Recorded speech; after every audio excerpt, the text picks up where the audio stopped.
ॐ अज्ञानतिमिरान्धस्य ज्ञानञ्जनशलाकया चक्षुरुन्मीलितं येन तस्मै श्रीगुरुवे नमः। श्रीचैतन्यमनोभीष्टं स्थापितं येन भूतले स्वयं रूपं कदा मह्यं ददाति सपान्तिकं।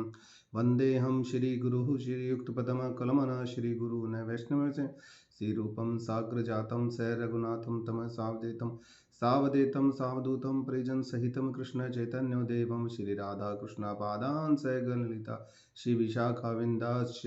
हे कृष्ण करुणा सिन्धो दीनबन्धो जगत्पते गोपेश गोपिकान्त कान्त नमस्तुते। तप्त कांचन गौरांगी राधे वृंदावनेश्वरी वृषभानुसुते देवी प्रणमामि हरिप्रिये।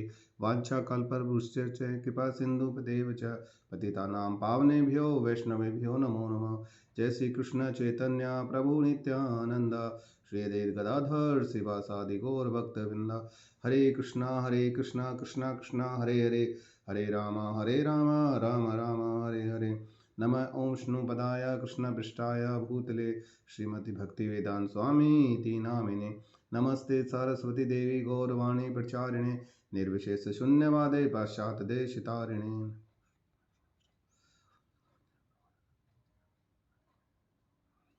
हरे कृष्णा। सभी भक्तों के चरणों में दंडवत प्रणाम। तो आत्म साक्षात्कार का विज्ञान अध्याय 4 और पेज संख्या है 38। तो यहाँ पर हम पढ़ेंगे कि माइक से। अच्छा, आप 2 बार शास्त्रों से श्लोक पढ़वा चुके हैं। इन शास्त्रों की उत्पत्ति कहाँ से हुई, संक्षेप में इसे समझा सकते हैं? क्योंकि प्रभुपाद ने हमने पहले पढ़ा कि 2 बार अपने शिष्यों को बोल के शास्त्रों के श्लोकों को उन्होंने पढ़वाया। और उन्होंने ऐसा क्यों करवाया? उनके सामने उस बुक को खोल के करवाया। उनको याद थे वो श्लोक, लेकिन उसका रीज़न ये था ताकि जो माइक वहाँ बैठे हुए हैं उनको वो आश्वस्त हों कि हाँ, ये जो भी बोल रहे हैं एक डॉक्यूमेंट चीज़ है, मतलब पहले से ही पुस्तक में उसका विवरण आ चुका है। तो श्रील प्रभुपाद बोलते हैं, श्रील प्रभुपाद की जय। हमारे शास्त्र वैदिक साहित्य के अंक हैं जो सृष्टि के प्रारंभ से ही अस्तित्व में हैं। जब कोई भी नई भौतिक सृष्टि होती है, उदाहरण के लिए कि यह माइक्रोफोन, तब उनके साथ साहित्य भी रहता है। वह साहित्य व्याख्या करता है कि उस वस्तु विशेष से किस प्रकार व्यवहार किया जाए। क्या यह सत्य नहीं?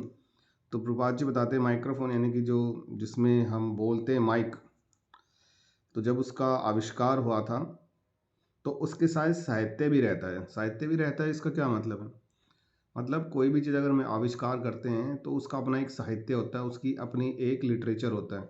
जैसे कोई भी कैमरा हमने आविष्कार किया तो आप देखते हो कि कोई भी हम नई चीज़ खरीदने जाते हैं या उसका कभी आविष्कार हो तो उसके बारे में इंस्ट्रक्शंस रहती हैं कि इसका इस्तेमाल कैसे किया जाए। कुछ भी हो जाएगा, इवन अगर हम कोई कपड़ा भी खरीदने जाएंगे, शर्ट भी, तो उसके ऊपर भी उसकी डिस्क्रिप्शन होता है।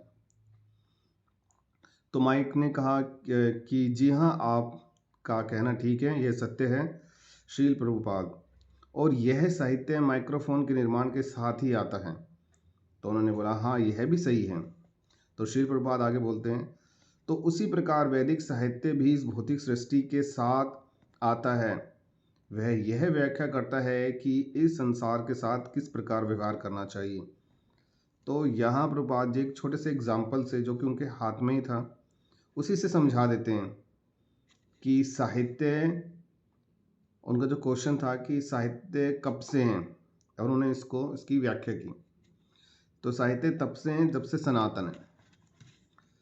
अब माइक को ये बात समझ में आ गई, तो माइक ने बोला अच्छा, तो ये शास्त्र सृष्टि के प्रारंभ से ही अस्तित्व में है। अब हम ऐसे विषय पर आते हैं जिसके बारे में मैं विश्वास करता हूँ आप अत्यंत उग्रता का अनुभव करते हैं। इस कृष्ण भावनामृत में और पश्चिमी देशों में सिखाए जाने वाले पूर्वार्थ इनकी पूर्वी जगत के दर्शन और सिद्धांतों में क्या भेद है? हरे कृष्णा प्रभु जी, ये जो लास्ट के जो शब्द हैं, पूर्वार्थ यानी पूर्व जगत के दर्शन और सिद्धांत, पूर्व जगत के दर्शन का क्या अर्थ है प्रभु जी?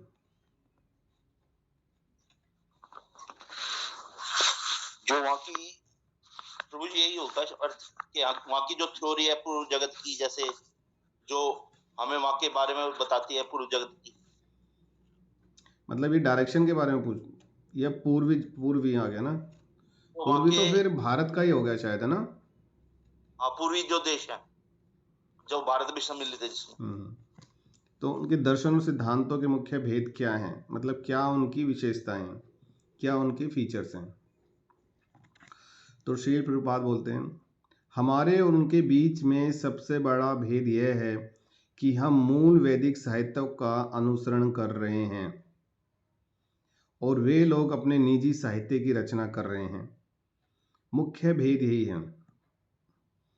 जब आध्यात्मिक विषयों पर कोई प्रश्न या जिज्ञासा होती है तो आपको अवश्य ही मूल साहित्य से परामर्श लेना चाहिए, ना कि एक ढोंगी मनुष्य के द्वारा लिखे गए साहित्य से।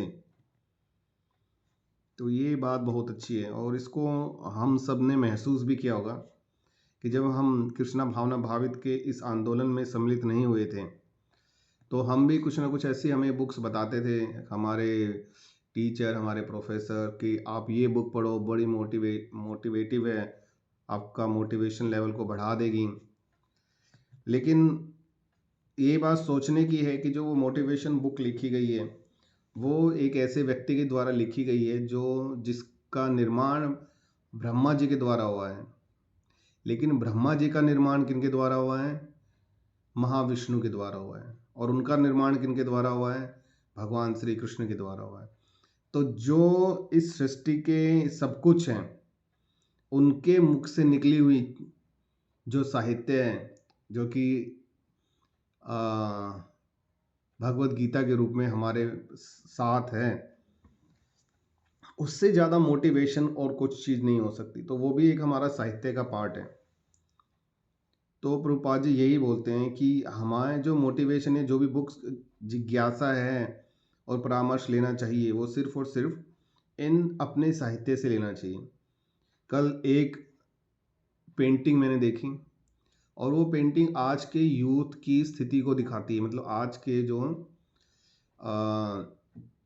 यूथ यानी कि जो युवा वर्ग है उसको दिखाती है। वो पेंटिंग क्या दिखा रही है कि एक आंख बंद करके एक लड़की है और उसके दिमाग से बहुत सारी इच्छाएं को अलग अलग कलर में दिखाया गया है और वहाँ पर उसकी आंख बंद में से उसके आंसू टपक रहे हैं, उसके चेहरे में एक शांति नहीं है।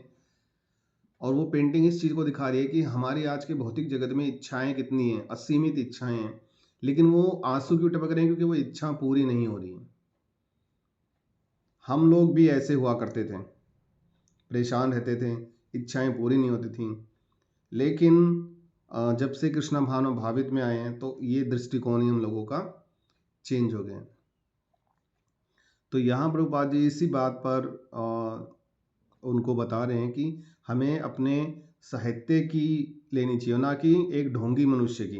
क्योंकि अगर आप किसी भी समुदाय में जाते हो ना कि ये धर्म गुरु हैं, ये फलां गुरु हैं, ये धमाका गुरु हैं, उनके अपने अलग साहित्य होते हैं। आप लोगों को बहुत ज़्यादा सरप्राइज होगा कि ऐसी ऐसी गीताएं लिखी गई हैं जो सिर्फ उन्हीं के ऊपर हैं।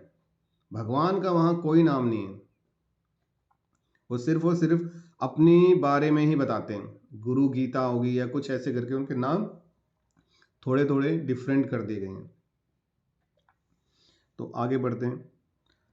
माइक, हरे कृष्णा कीर्तन का क्या महत्व है?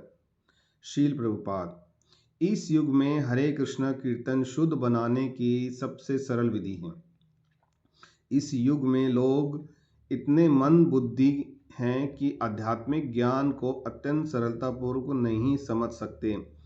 यदि कोई हरे कृष्ण कीर्तन करता है तो उसकी बुद्धि शुद्ध हो जाती है, जिसके फलस्वरूप वह आध्यात्मिक विषयों को समझ सकता है।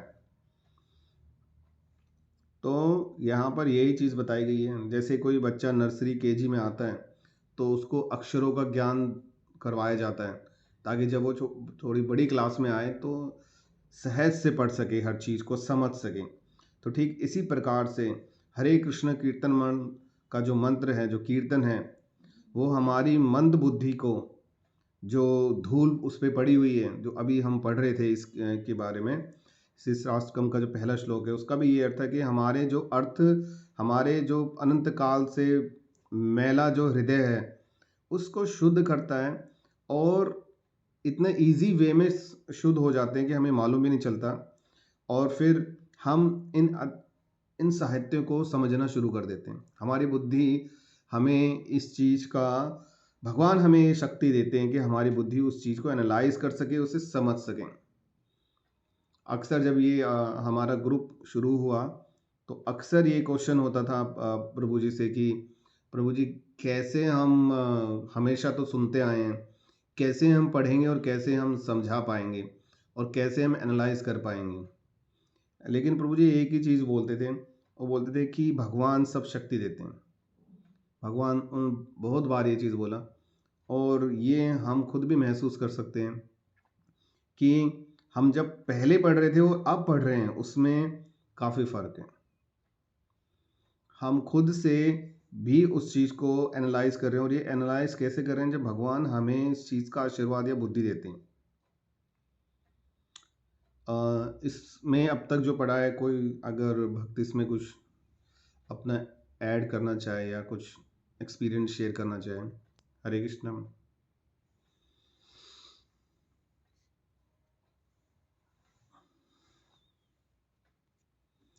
कृष्णा माता जी, आप नहीं कुछ कर रहे हो, फिर बुद्धि कर लो, आप सही बता रहे हो, और इसमें कुछ ऐसा नहीं है समझाने का। ठीक है माता जी। अगला क्वेश्चन माइक जी पूछ रहे हैं, क्या आप मुझे यह बता सकते हैं कि आप जो कार्य करते हैं उसके संबंध में आपको किससे निर्देश प्राप्त होता है? श्रील प्रभुपाद इसका उत्तर देते हैं, हम वैदिक साहित्यों से निर्देशन प्राप्त करते हैं। तो वैदिक साहित्य हमें बताते हैं कि क्या करना चाहिए और क्या नहीं करना चाहिए। लेकिन अगर हमें देखें ना कि हमारी जो लाइफ है उसमें अलग अलग समस्याएं आती हैं, इतनी समस्या आती हैं कि हर एक का रूल एक जैसा नहीं हो सकता। लेकिन फिर भी ये बड़ी आश्चर्य की बात है कि हर समस्या का समाधान इन साहित्यों में ही छुपा हुआ है। एक बार गौर गोपाल दास, हिज ग्रेस गौर गोपाल दास एक इवेंट में थे, और उनके इवेंट तो ऐसे होते हैं कि सीट नहीं मिलती, इतने ज़बरदस्त मोटिवेटर हैं, और वर्ल्ड में उनका नंबर 3 पे आता है मोटिवेशन में। तो सोचिए गुरु कृपा कैसी ज़बरदस्त है। और एक बार प्रभु जी से पूछा गया एक ने कि आप बैक टू बैक प्रोग्राम करते हैं और आपका अपना एक रूटीन भी रहता है, इतनी एनर्जी कहाँ से आती है और ऐसा कहाँ से आप बोल पाते हैं? तो उनका बहुत ही सिंपल सा और बहुत ही अच्छा जवाब उन्होंने दिया कि ये जो मैं कर रहा हूँ आपको दिख रहा है, लेकिन ये सब मेरी गुरु की शक्ति से ही हो पा रहा है। तो जो ज़्यादा पढ़े हुए हैं, जिनको गुरु के बारे में कुछ नहीं पता है, तो उन्हें पहली बार शायद प्रभु जी ने गुरु का एक मंत्र उनके कान में डाला, और प्रभु जी जो कि सन्यासी हैं, ऐसे ऐसे लोगों से मिलते हैं जो कि पूरे भौतिकता में डूबे हुए हैं, चाहे वो स्त्री हो और चाहे वो पुरुष हो, और उनको कैसे इजी वे में वो हैंडल करते हैं, कैसे इजी वे में उनको मोटिवेट करते हैं, ये देखने वाली बात है। प्रभु जी इतने ज़्यादा मतलब बहुत एजुकेटेड हैं, लेकिन जो बड़ी बड़ी कंपनियों को रन कर रहे हैं, वर्ल्ड वाइड के वो सीईओ हैं, डायरेक्टर हैं, उनको वो मोटिवेट कर देते हैं। तो ये क्या है, ये उनके गुरु की उन पे कृपा है।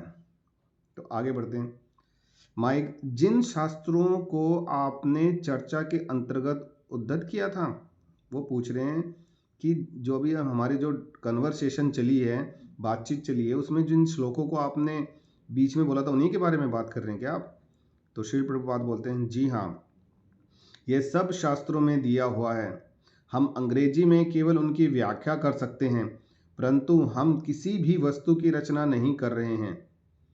तो यहाँ प्रभुपाद बता रहे हैं कि ये हमने खुद से इन्वेंट नहीं किया, हमने खुद से नहीं बनाए, ये पहले से ही दिए हुए थे, हम तो उनका अनुसरण कर रहे हैं। यदि हम ज्ञान की रचना करने लगें तो प्रत्येक वस्तु भ्रष्ट हो जाएगी।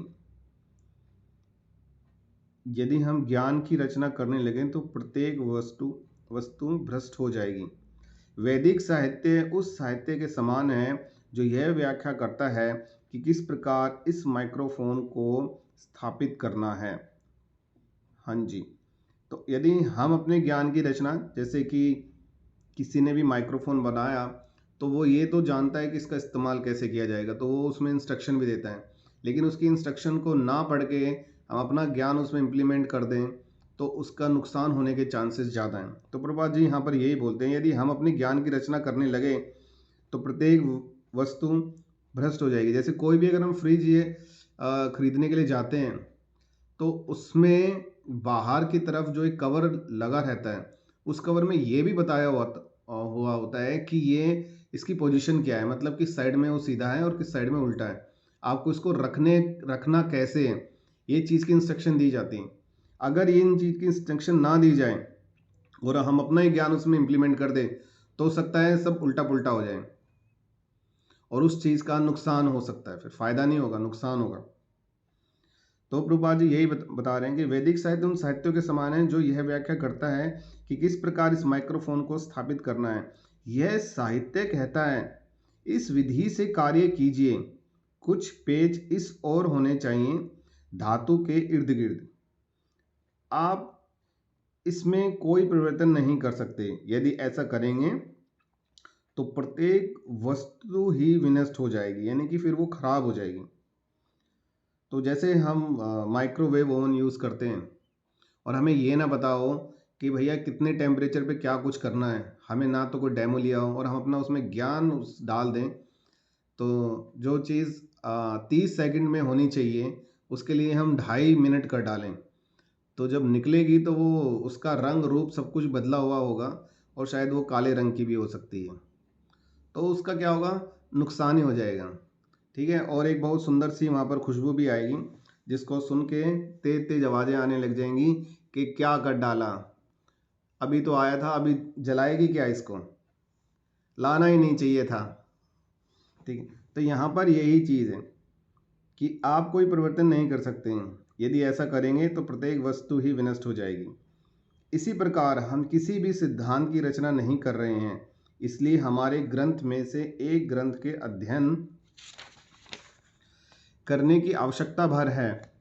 उस ग्रंथ के अध्ययन मात्र से व्यक्ति यथार्थ आध्यात्मिक ज्ञान प्राप्त कर लेता है। तो प्रभुपाद जी बोल रहे हैं, सिर्फ और सिर्फ हमें एक स्टेप आगे बढ़ने की ज़रूरत है और इन ग्रंथ को पढ़ने का या अध्ययन करने का। देखो ये दो चीज़ हैं। प्रभुपाद जी जो बोल रहे हैं ना, उन्होंने बोला है एक ग्रंथ के अध्ययन। अध्ययन का मतलब क्या होता है, हमें ढंग से पढ़ना है, उसको सोचना है उसके बारे में क्या कहा गया। अगर आपको लग रहा है कि नोट्स बनाना है तो नोट्स बनाना है, बस इतने की ही आवश्यकता है। चाहे आप किसी भी एक ग्रंथ को ले लें, तो उस ग्रंथ के अध्ययन मात्र से व्यक्ति यथार्थ आध्यात्मिक ज्ञान प्राप्त कर सकता है। पढ़ना एक अलग है। इंग्लिश में दो वर्ड आते हैं, एक आता है हियरिंग, एक होता है लिसनिंग। तो हियरिंग का मतलब तो है चलते फिरते हम कुछ सुन लें, लेकिन लिसनिंग का मतलब होता है हम ध्यान से उस चीज़ को सुने। तो यहाँ पर यही चीज़ है कि हमें इनका अध्ययन करना है, इनके बारे में चर्चा करनी है। जैसे अभी हम लोग सब करते हैं, किसी को भी कोई लाइन या कुछ ऐसा लगे तो उसके बारे में वो अच्छे से डिस्कशन करते हैं। तो हमें इन ग्रंथों का अध्ययन करना चाहिए। हरे कृष्णा माता जी, अगर कुछ आप इसमें ऐड करना चाहें तो। गौरव, फिर मुझे आपका कुछ सुझाव है तो और आप बता दें। हरे कृष्ण प्रभु जी, माता जी, इसमें यही है प्रभु जी, जो इसका पैराग्राफ का भावार्थ है कि जो बनाता है ना, निर्माण करता है किसी वस्तु का, तो उसको ही सारा उसका ज्ञान होता है और वही उसका जो लिटरेचर है वही तैयार करता है। तो यहाँ जैसे माई के मन में ये शंका हो सकती है कि भाई ये कहीं जो हमें प्रभुपाद बता रहे हैं, कभी इनकी मनगढ़ंत बातें तो नहीं है कि जो हमें ये ज्ञान प्रदान कर रहे हैं। तो यहाँ प्रभुपाद जी एक उदाहरण के द्वारा ये बात बताना चाह रहे हैं कि जो लिटरेचर जैसे हमारे पास आता है किसी भी वस्तु का खरीदते समय, तो उसका जो लिटरेचर तैयार करने वाला भी वही होता है जो जिसने वो वस्तु बनाई है, और उसको ही पूरा ज्ञान होता है। इसी तरह से जो मैं आपको बता रहा हूँ, प्रभुपाद जी उस बात से बताना चाह रहे हैं, जो मैं आपको ये सब शास्त्रों का और वेदों का जो बात बता रहा हूँ, ये सब वेद और शास्त्रों में लिखी हुई है, मेरे मनगढ़ंत बात इसमें कोई भी नहीं है। जो हमारी परंपरा से जो आदि गुरु है, उन्होंने ये बातें हमें बताई हुई हैं और वही परंपरा के द्वारा मैं आपको बताता जा रहा हूँ जो सारी बातें। हरे कृष्णा प्रभु जी। हरे कृष्णा। कृष्णा माता जी, आप कुछ बोलना चाह रहे हैं?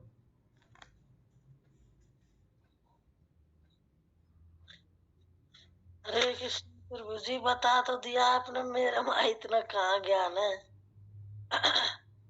वो यही कह रहा है श्री प्रभुपाद जी, जो हाँ यह सब शास्त्रों में दिया हुआ है कि हम अंग्रेजी और में केवल उनकी व्याख्या कर रहे हैं, परंतु हम किसी भी वस्तु की रचना नहीं कर सकते हैं।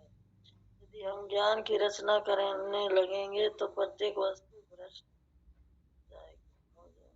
वैदिक साहित्य उस साहित्य के समान है। हाँ, तो ये बस जो भगवत गीता है वो उसी के समान है, इसी को ज्ञान हमने लेना चाहिए। और जो ये व्याख्या करता है कि किसी प्रकार से माइक्रोफोन अपना मनगढ़ंत कहानी से नहीं बोलना चाहिए, माइक्रोफोन को स्थापित करना है। यह साहित्य कहता है कि इस विधि के से कार्य कीजिए, कुछ पेंस इस ओर होने चाहिए, धातु के इर्द गिर्द, आप इसमें कोई परिवर्तन नहीं कर सकते।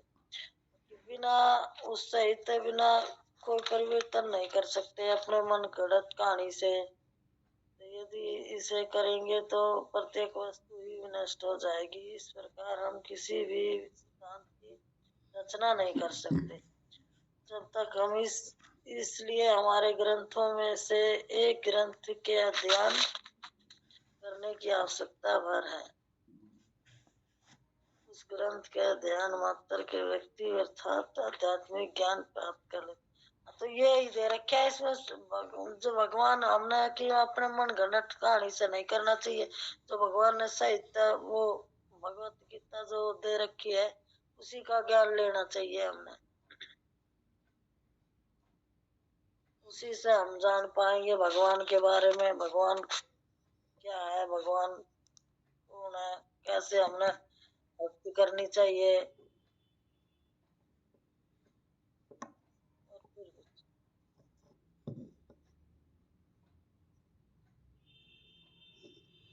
हरे कृष्णा माता ji, thank Hare you so much Krishna माता जी। प्रभु जी, आगे कीजिए। तो आगे मैं एक क्वेश्चन पूछते हैं। कृष्णा भावनामत का दर्शन लोगों के रहन सहन को किस प्रकार प्रभावित करता है? तो प्रभुपाद जी बोलते हैं इस क्वेश्चन का अर्थ यही है कि अगर हम कृष्णा भावनामत यानी कि कृष्ण की शरण में जाते हैं या आपकी शरण में हम आते हैं, जो लोग आ रहे हैं, क्या उनके रहने और खाने पीने में कुछ चेंजेस आता है? श्रील प्रभुपाद बोलते हैं यह लोगों को कष्ट से मुक्त करवा सकता है। लोग कष्ट उठा रहे हैं क्योंकि वे अपने आप को देह समझ रहे हैं। यदि आप सोचते हैं कि आप कोट और कमीज हैं और आप अत्यंत सावधानीपूर्ण इस कोट और कमीज को धोते रहें, परंतु आप भोजन करना भूल जाएं, तो क्या आप सुखी होंगे? कितना ही अच्छा क्वेश्चन पूछा उन्होंने। क्वेश्चन जो पूछा है उसका आंसर प्रभुपाद ने कितना अच्छा दिया है और उन लोगों के मानसिकता के आधार पर ही दिया है। अगर हम में से कोई एक क्वेश्चन पूछ लेते हैं तब तो ये छोड़ देंगे, 4 नियमों का पालन करेंगे फलां फलां और अपनी एक कहानी शुरू कर देते। लेकिन प्रभुपाद जी ने उन्हीं की दर्द के ऊपर प्रहार किया कि जो लोग हैं इनको ने कष्टों से मुक्ति मिल सकती है, जो परेशान हैं, जो डिप्रेस हैं, क्योंकि वे अपने आप को देह समझ रहे हैं। तो उन्होंने ये बताया कि क्यों, क्योंकि हम लोग ये समझ रहे हैं कि यही जीवन है और ये जीवन है भैया, आए हैं तो इसी में सब मना कर खाओ पियो ऐश करो, वरना भगवान पूछेंगे ऊपर जा करके भैया तूने क्या किया, तो तेरे को यही खाने के लिए भेजा था मैंने, भक्ति के लिए तो भेजा नहीं था, उसकी तो ज़रूरत नहीं है तेरे को।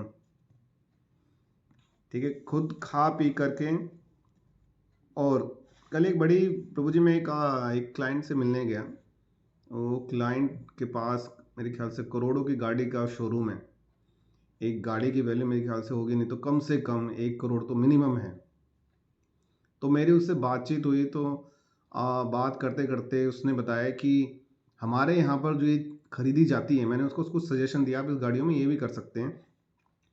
तो उसने बोला कहाँ, इसकी कोई ज़रूरत नहीं होती, हमारे यहाँ पे गाड़ियाँ खरीदते हैं ना, साल में 5,000 किलोमीटर से ज़्यादा भी नहीं चलती होंगी, और फिर वही गाड़ियों को वो दोबारा से हमें बेच करके नई गाड़ी खरीद लेते हैं।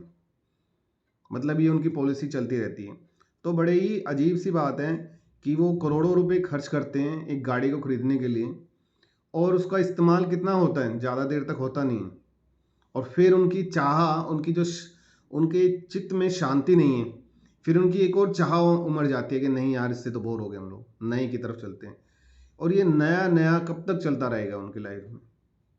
एक शांति, एक ठहराव नहीं दिख रहा। इतना सब कुछ होते हुए भी उन लोगों के पास इतना पैसा है कि गाड़ी करोड़ों की है, तो सोचो उनके दिमाग में कितनी अशांति होगी कि वो इन चीज़ों से, पैसे से अपनी शांति को सेटिस्फाई करने की, शांत करने की कोशिश कर रहे हैं, और वो फिर भी नहीं हो रहा है।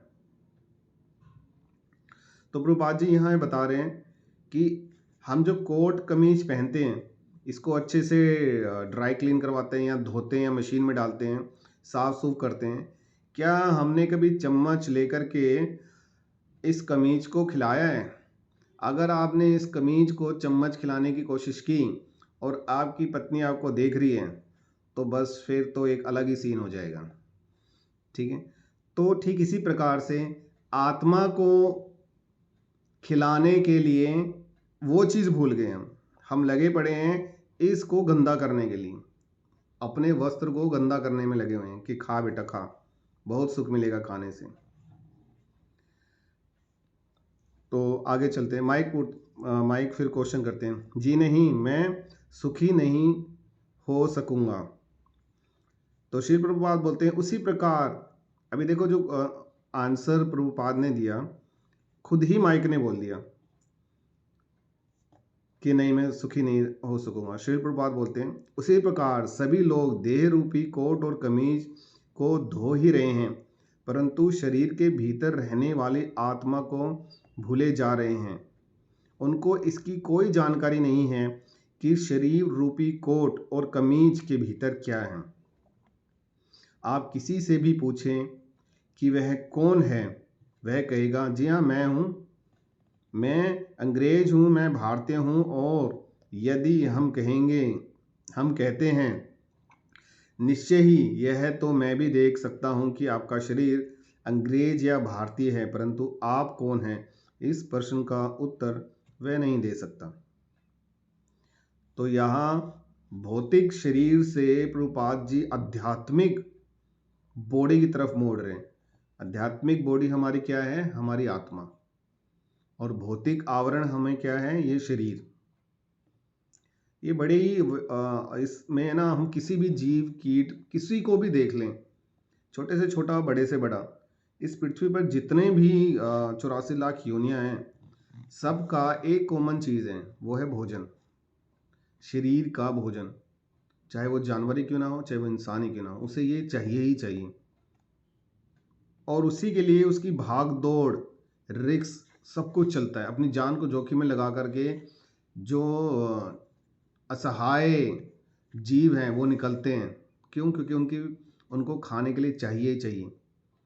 और हो सकता है बाहर वो निकलें अब कुछ खाने के लिए और कोई दूसरा जानवर घात लगा करके वहाँ बैठा हो उसको खाने के लिए। तो एक दूसरे के लिए, और किसके लिए? सिर्फ और सिर्फ भूख के लिए, भूख को शांत करने के लिए। जानवर तो ये नहीं समझ सकते कि हम अपनी आत्मा की भूख को कैसे सेटिस्फाई कर सकते हैं। और ये बहुत ही प्रैक्टिकल है कि अगर हमारी आत्मा संतुष्ट है तो सभी कुछ अच्छा लगेगा, लेकिन अगर आत्मा ही विचलित है, जो पूरे शरीर को चला रही है, वो सिर्फ जैसे प्रभु जी कल बता रहे थे, एक बाल के अग्रम भाग का 10,000वां हिस्सा जो एक पार्ट है, उतनी आत्मा का साइज है, और वो इतने बड़े बड़े शरीर को चला रही है। अगर वो खुश नहीं है तो ये पूरा शरीर कैसे खुश रह सकता है? और बोलते हैं ना, अगर घर की स्त्री खुश नहीं है तो सबकी बैंड बजा करके रखती है। तो ठीक इसी तरह से ये भी हमारे शरीर में विद्यमान है। एक ऐसी स्त्री है जो खुश है तो पूरा घर खुश है। और इसकी खुशी कैसे होगी? आध्यात्मिकता से जुड़ने पर ही होगी। आगे बढ़ते हैं। माइक, अच्छा, शील प्रभुपाद ये थोड़े सरप्राइज में बोल रहे हैं कि उन्होंने कभी शायद ये सोचा नहीं होगा माइक ने कि ऐसा भी होता है, तो प्रभुपाद जी ने उनको इसके बारे में बताया। तो आगे शील प्रभुपाद जी बोलते हैं, संपूर्ण आधुनिक सभ्यता इस भ्रम पर संचालित हो रही है कि मैं यह शरीर हूँ, यानी कि देहात्म बुद्धि। यह प्रकृति तो कुत्ते और बिल्लियों की होती है।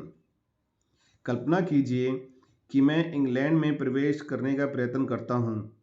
आप मुझे सीमा पर रोक देते हैं। मैं अंग्रेज हूँ, आप कहते हैं, परंतु तुम भारतीय हो, तुम यहाँ क्यों आए हो? और कुत्ता भी भौंकने लगता है, भो भो, तुम यहाँ क्यों आ रहे हो? तो मनुष्य और कुत्ते की प्रवृत्ति में भेद ही क्या हुआ? कुत्ता सोच रहा है कि वह कुत्ता है और मैं एक अपरिचित हूँ, और आप यह सोच रहे हैं कि आप एक अंग्रेज हैं और मैं एक भारतीय हूँ। अतः इस प्रकार प्रकृति में तो कोई भेद ही नहीं हुआ। यदि आप लोगों को कुत्ते जैसी प्रवृत्ति के अंधकार में बनाए रखें और यह घोषणा भी करते जाएं कि आपकी सभ्यता प्रगति कर रही है, तो आप सर्वाधिक भ्रमित व्यक्ति माने जाएंगे। प्रभुपाद जी ने अब इंसान को, यानी कि भौतिक अध्यात्म बुद्धि को एक जानवर के साथ ही कंपेयर कर दिया। और हम बोलते भी हैं, हमारे शास्त्रों में बोला भी जाता है, प्रभु जी बोलते हैं कि 4 कार्य हर कोई करता है। वो 4 कार्य क्या हैं हमारे? हम लोग भोजन करते हैं, हम लोग ग्रो करते हैं, हम लोग अपने जैसे स्पीसीज को जन्म देते हैं, और अंत में हम लोग मर जाते हैं। तो ठीक ये भोजन करते हैं, हम लोग कमाते भी हैं, और कमाने का तरीका अलग हो जाता है जानवरों में, हम लोग ऑफिसेज जाते हैं तो हमें कुछ पैसे मिलते हैं, हम उससे उस सामान को खरीद के चलाते हैं। लेकिन अगर जानवरों का देखा जाए तो वो लड़ते हैं, और वो निकलते ही तब है जब उनको भूख लगती है। और बोलते हैं ना कि भूखा शेर सबसे ज़्यादा घातक होता है। तो वो आव देखेगा नहीं ताव देखेगा, और किसी को भी मार देगा। तो यहाँ पर यही चीज़ बताई गई है कि जैसे हम देखते हैं, अपनी गलियों में भी देखते हैं कि अगर कोई बाहर का कुत्ता आ जाए तो जो वहाँ के कुत्ते होते हैं दूसरे, वो उससे लड़ाई करते हैं कि यहाँ पर क्यों आ गया तुम्हें। तो ठीक है, ऐसे ही जैसे प्रभुपाद जी बोल रहे हैं कि अगर मैं आपकी कंट्री में आता हूँ और तो आप मेरे से पूछोगे क्या आप अंग्रेज हो, नहीं हो, तो नहीं आओगे अंदर। तो ये ठीक वैसे ही हो रहा है। तो फिर भेद कहाँ रह गया? क्या आपकी जो सभ्यता है, जिसको बोलते हैं कि भाई डेवलप कर गई है, क्या सभ्यता आपकी डेवलप कर गई है? प्रभु जी, मेरे एक स्टूडेंट है, वो यूके से आया हुआ, अभी इंडिया मतलब दिल्ली में ही एक स्कूल में पढ़ रहा है। तो वहाँ पर वो बता रहा है कि सर वहाँ पर है ना एथिस्ट ज़्यादा है, मतलब नास्तिक लोग ज़्यादा हैं। और नास्तिक लोग हैं और उनको जरा सी भी कोई बात हो जाए ना, वो पैनिक हो जाते हैं। पैनिक हो जाते हैं मतलब बहुत ज़्यादा परेशान हो जाते हैं। उन्हें हर चीज़ परफेक्ट चाहिए, और उसको उन लोगों को किसी का भी अपने लाइफ के अंदर इंटरफेरेंस नहीं चाहिए। मतलब क्या बोलते हैं हिंदी में, दखलंदाजी। हाँ, दखलंदाजी नहीं चाहिए उनको। तो इतने ज़्यादा सेंसिटिव काइंड के लोग हैं, और लेकिन उनके जो क्वेश्चन है उनको शायद हम जैसे लोग तो नहीं कर पाएंगे। उनके क्वेश्चन भी बड़ी हाई फाई रहते हैं। तो वो नहीं मानते इन चीज़ों को जिसके बारे में हम बात कर रहे हैं। वो मानते हैं कि ये हमारा सब कुछ यही है, जो शरीर है ना यही है, खाओ पियो और ऐश करो, बार बार लाइफ नहीं मिलेगी। उनका यही फंडा होता है। तो जैसे प्रभुपाद जी जब अमेरिका में गए थे, जो हिप्पीज थे, उनका यही था, उनका एंजॉयमेंट का क्या रूल था कि हमें नशा करना है, जिससे हमारी बॉडी हमारे कंट्रोल में नहीं रहेगी, हमारा दिमाग झूमता रहेगा, और वो झूमना ही डांस करना बन जाएगा उनका। तो वो जो नृत्य तो डांस तो कर रहे थे, लेकिन दूसरे तरीके से कर रहे थे। लेकिन प्रभुपाद जी ने उनको बिल्कुल ही टर्न कर दिया। जिनको गवर्नमेंट नहीं कर पा रही थी, हिप्पी को हैप्पी कर दिया। तो ये शास्त्रों का ही है प्रतिफल कि हमें चीज़ें समझ, जैसे प्रभुपाद जी चीज़ों को कैसे, कब, कहाँ, कौन से क्वेश्चन का कैसे आंसर देना है, वो हम इसमें देख पा रहे हैं अच्छे से। वो दूसरे की मनोस्थिति को बहुत अच्छे से भांप रहे हैं और उसी के अकॉर्डिंगली आंसर भी दे रहे हैं। तो ये प्रगति नहीं हुई है कि अगर हम लोग ऐसे ही व्यवहार करें तो। माइक आगे। हाँ जी प्रभु जी, कुछ बोलना चाह रहे हैं आप? नहीं प्रभु। ठीक। सीमा माता जी, आपकी तबीयत लग रहा खराब है, इसलिए आप नहीं कर रहे। जी प्रभु जी, मैं तो नहीं बोल पाऊंगी, मेरा तो दिमाग ही डाउन है। चलिए ठीक है माता जी। तो माइक आगे क्वेश्चन पूछें। अच्छा, अब दूसरे विषय पर चर्चा की जाए। मुझे ज्ञात हुआ है कि हरे कृष्ण अभियान में विश्व के उन क्षेत्रों के प्रति कुछ सहानुभूति या चिंता है जहां लोग दुखी हैं। तो श्री प्रभुपाद बोलते हैं, हाँ, केवल हमें ही वास्तव में इसी विषय की चिंता है। दूसरे लोग जन्म, मृत्यु, जरा और व्याधि जैसे प्रधान समस्याओं से मुंह मोड़ रहे हैं। दूसरों के पास इन समस्याओं का कोई हल नहीं है। वे लोग केवल मूर्खतापूर्ण चर्चाएं कर रहे हैं। लोगों को मार्ग भ्रष्ट किया जा रहा है, उनको जानबूझकर अंधकार में रखा जा रहा है। तो हम सब ऐसे लोगों को कुछ प्रकाश देने का प्रयत्न कर रहे हैं। यहाँ पे लोगों का मार्ग भ्रष्ट कैसे किया जा रहा है और मूर्खतापूर्ण चर्चाएं कौन सी हैं, और उनके पास समस्याओं का हल नहीं है। ये 3 क्वेश्चन है। समस्या को क्या हल नहीं है, जैसे ऊपर प्रभुपाद जी ने बताया कि वो ये नहीं जान रहे हैं कि आत्मा क्या है और आत्मा को कैसे खुश रखा जाए। तो वो इन समस्याओं का हल नहीं जानते और वे लोग केवल मूर्खतापूर्ण चर्चाएं कर रहे हैं। और मूर्खतापूर्ण चर्चाएं क्या हैं? ऐसी चर्चाएं जिनका कुछ लेना देना है। जैसे राजनीति की ही कुछ हम एक एग्जांपल ले लें, या कोई मैच चल रहा है उसी के बारे में बात कर ले कि भैया उसने ये करना चाहिए था, ये कर देता। या जो घोड़ों की रेस होती है जिसमें पैसा जुआ हो गया, उसके बारे में चर्चाएं कर रहे हैं। लोगों को मार्ग भ्रष्ट किया जा रहा है। तो मार्ग भ्रष्ट क्या होता है? मार्ग भ्रष्ट होता है कि कोई भी अगर हमारे पास में दुख आ रहा है तो ये बता करके उसको, इस दुख को स्वीकार करवाया जाता है कि भैया ये तो देखो जीवन है, इस जीवन में दुख सुख आते रहते हैं, हमें साहस नहीं छोड़ना चाहिए, हमें लगे रहना चाहिए, इस दुख के बाद सुख भी आएगा, उस सुख का इंतज़ार करो। वो सुख क्या है? वो सुख ऐसा है कि एक गधे के ऊपर हम बैठे हुए हैं और एक बड़ा सा डंडा है, उसके ऊपर एक रस्सी से एक गाजर बांध दी है और उस गधे को दिखाया जा रहा है कि ले बेटा इसे खा, और गधा उसे खाने के प्रयत्न में लगा पड़ा है। चलो जी, अब थोड़ी दूर चलूंगा तो मैं खा लूंगा, अब थोड़ी दूर चलूंगा तो मैं खा लूंगा। तो वो वैशाख नंदन ऐसे ही चलता चला जा रहा है और जो उसके ऊपर बैठा हुआ है, यानी कि कलयुग स्वरूपी जो लोग हैं, वो उसके ऊपर बैठ करके अपना कार्य किए जा रहे हैं। तो यहाँ पर ये लोग इसी तरह से अंधकार में हैं।